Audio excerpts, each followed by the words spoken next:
Okay, today I'm going to be showing you my pocket knife collection, and this does not include every knife that I have. This is just pocket knives that are newer type of pocket knives, so no old stuff. So I'll start off, let's start off with the first one I ever got. So here is the first knife that kind of started getting me into kind of higher end pocket knives. So this is the Kershaw Leek Rainbow edition or whatever. Looks like it needs to be oiled. It's got an automatic system, but doesn't flip open that good. It's not the best steel in the world. I've put a 17-degree bevel on here for the edge, and I think I've got a micro edge too, which means it just got a tiny. Let's see if you can see this. A tiny little edge right on the edge of the edge. That just makes it quite sharp. So that was my first knife, and somebody actually gave this to me for finding one of his really expensive knives out in the field. So it's kind of nice of him. Let's see, next knife. And then this is probably the next good knife that I got.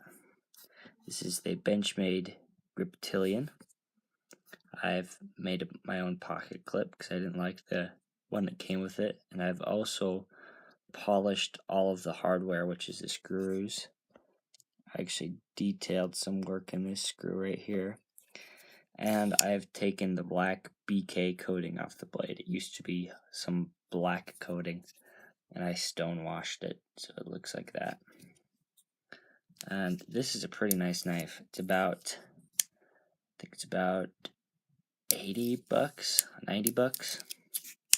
It's pretty nice. You just have to flip it open with your hand. Very solid.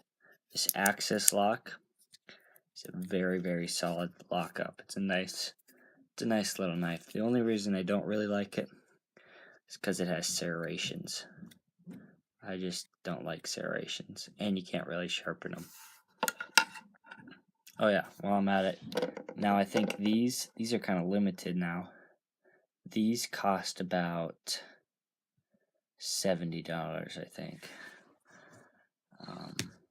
Then the next knife I got is the Benchmade Barrage, and I've made this black walnut handle out of some black walnut. I think it's pretty sweet. Some black walnut burl right in here. Give a little bit of detail. I had to like hollow out because there's like mechanisms and stuff inside of here. You have to hollow out a bunch of stuff inside the wood and sand it so it just fits on there perfect and nice. And this is assisted opening, and it is a Tonto. The blade steel is 154 cm. The sucker is pretty sharp, and if you want to know how pretty sharp is, my test, even though it might be gross, is see when it starts cutting into your skin. It won't hurt, but you just see when it starts cutting into your skin is when I think it's sharp. 154 cm, really good steel like that. This is D2 steel. It lasts for a long time, but it doesn't get that sharp, so I'd probably like 154 cm better. And then, wait, I think this is the next knife I got. Right here, this is the Crkt, I don't even know what the name of this knife is. So, it's just a little tiny knife. It's kind of cool. It's pretty cool looking and stuff, just the way it's made. Folding knife. It has a locking mechanism here. See, this thing just goes into that little notch and doesn't go anywhere. And I have made this piece out of copper right here. It was a piece this exact same shape, but out of like G10 or something, some sort of plastic, when I first got it. So yeah, there's that little guy. I'm gonna put it up here. And then I think this is the next one I've got. So this is the Kershaw Shalit Damascus. I have copper plated the Damascus just so it looks cool. I think it looks pretty sweet, way better than normal Damascus steel. And if you don't know what Damascus steel is where they take steel and they fold it and they fold it and they twist it and they fold it and then they flatten it into a billet and then they make their knife out of it. And these are different types of steels, the lines that you see. And then they can put acids to it, and different type of steels respond differently to acids. And then they can make these pretty lines. And what I have done is a steel with nickel in it likes to bond with copper, so I put this in some copper sulfate and it bonded with the nickel in the one type of steel. So just the one type of steel has like copper lace all over it. I've also modified this handle, just kind of made it flat and smooth with a brushed finish. This is kind of my all-out customized one. I've also made that screw. Kind of did something to the pocket clip there. And yeah, this is a pretty cool knife. I rarely ever carry it though. So is that. And I think this is about $80. This is about $120. And this is my most expensive and my favorite pocket knife of all. So this is titanium handles, front and back. This is a copper pocket clip that I've made.